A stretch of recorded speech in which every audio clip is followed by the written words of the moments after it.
Hello, welcome back to the channel. It's me, your girl Vivian Wogo, and hopefully you guys can hear me because I'm tired of trying to be perfect, right? Wanting to be perfect has kept me away from uploading on YouTube, to be sincere, and it has robbed me of my growth. The topic for today is starting over again as a 30-year-old, right? So if you're in your 30s or late 20s or even in your 40s, this is a good video for you to watch because I am also in my 30s. I'm about leaving my early 30s, or should I say I'm in the middle of my 30s, and I feel like I'm starting afresh as a new person. And in 2025, I want to get it better and I don't want to do it alone. So I'm here sharing my journey with you.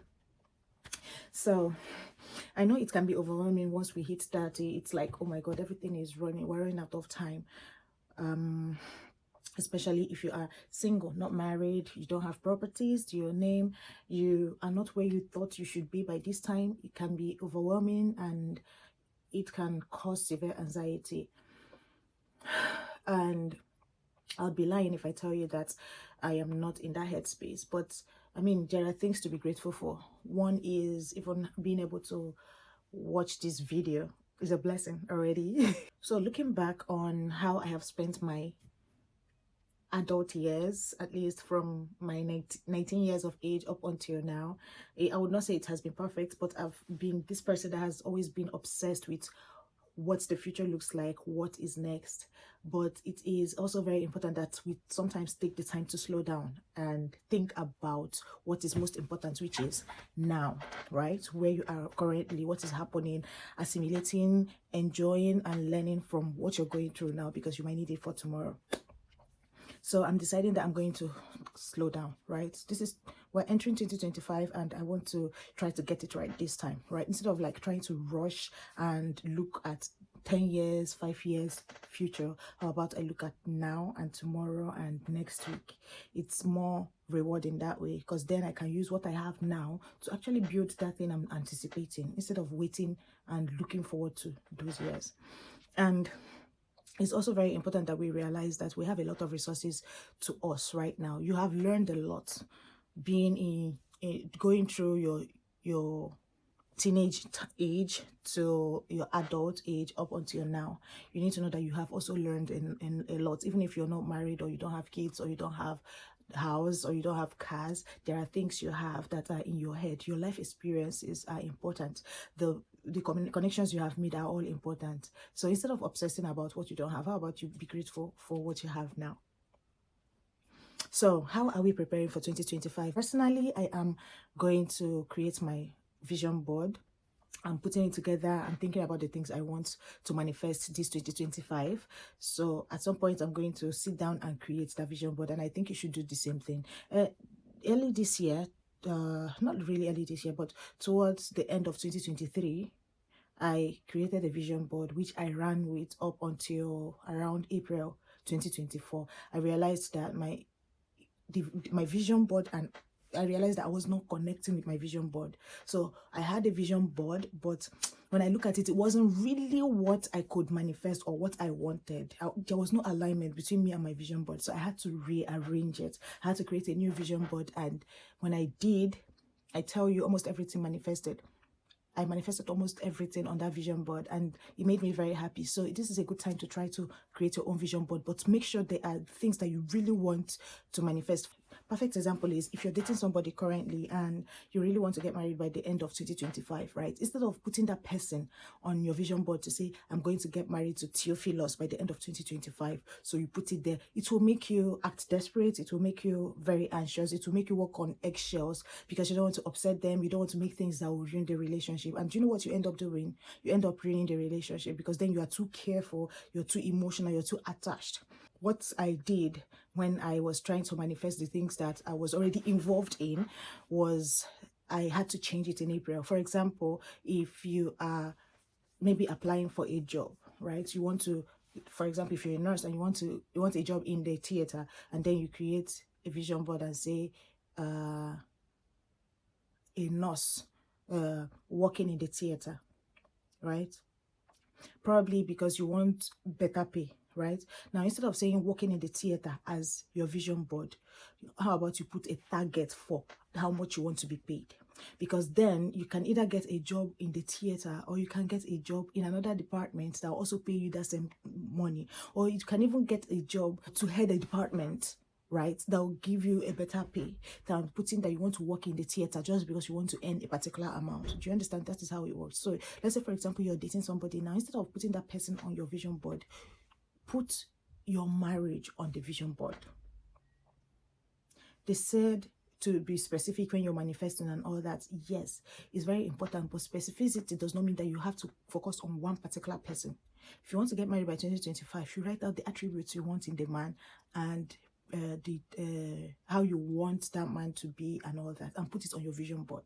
You can take random pictures of a couple and put on your vision board instead of putting that particular person on the vision board, because guess what, that might not be the person the universe wants for you. That might not be the person that is best aligned for you. So this is just a tip I'm trying to share with you. So when you're creating your vision board, make sure it aligns with who you truly are and what you truly want. That's a better way to manifest, because then it's easier to manifest. If you are too specific and it's not and you're not aligned with it, you're not going to be manifesting it. It will not work. I think that is how we can manifest the life that we want in 2025. Create a vision board and work towards it. Try your best to not let anybody make you anxious unnecessarily. Don't let anybody bring in drama in your life. Try to make sure you are in good terms with people. When you hurt people, apologize, because sometimes we're not even in control of what we're doing. You might just be acting naturally, but you don't know that it's hurting the other person. So make sure that you are in good terms with people. Be happy. Then try to revamp your spiritual life.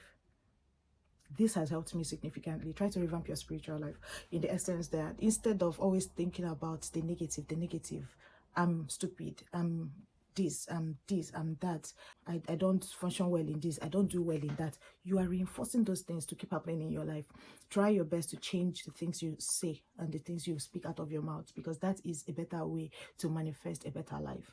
Then when it comes to things that influence your growth, now let me tell you something. There are things that happen when people get into relationship and marriage, especially us Africans, especially us African women. Once we get married, we automatically want to cut off from our friends. If we get into relationships, we want to cut off from our friends.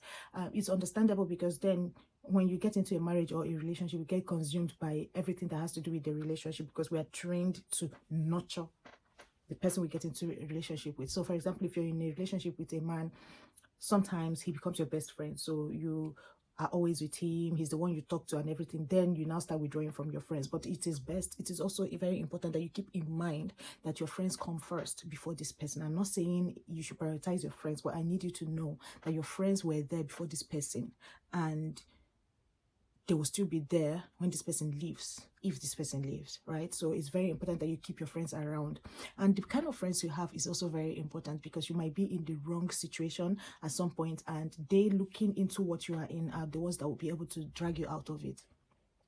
Secondly, the kind of friends you have, if they are progressive, will rub off on you. If you have friends that are progressive, then when you need help, they'll be able to take you out of where you are to a better situation. When they do things, you'll be motivated to do it because your friends are doing it, right? Instead of sitting around and waiting for when you self-motivate. Not all of us are good at being self-motivated. So you need tangible friends around you. Don't just surround yourself with friends that are always focused on having fun and not doing anything tangible for themselves. Surround yourself with people that are ambitious, people that are progress minded, so that it's easier for you to progress from where you are to a better place. Then more importantly is our health as women. Personally, I am dressed in my gym wear. I'm dressed in my gym wear and about to head out to the gym. So it's very important that we also put this in our vision board and in our routine to work towards having the best health this 2025. For some of you that already know me, you know that I am a breast cancer warrior, and hopefully I'll be declared cancer-free in a few days' time. I'm on my radiotherapy treatment currently. So it's very important that we put our health ahead of us. try to eat healthy, because you see this body, when it starts deteriorating and you're not able to control it, it can be daunting. It can,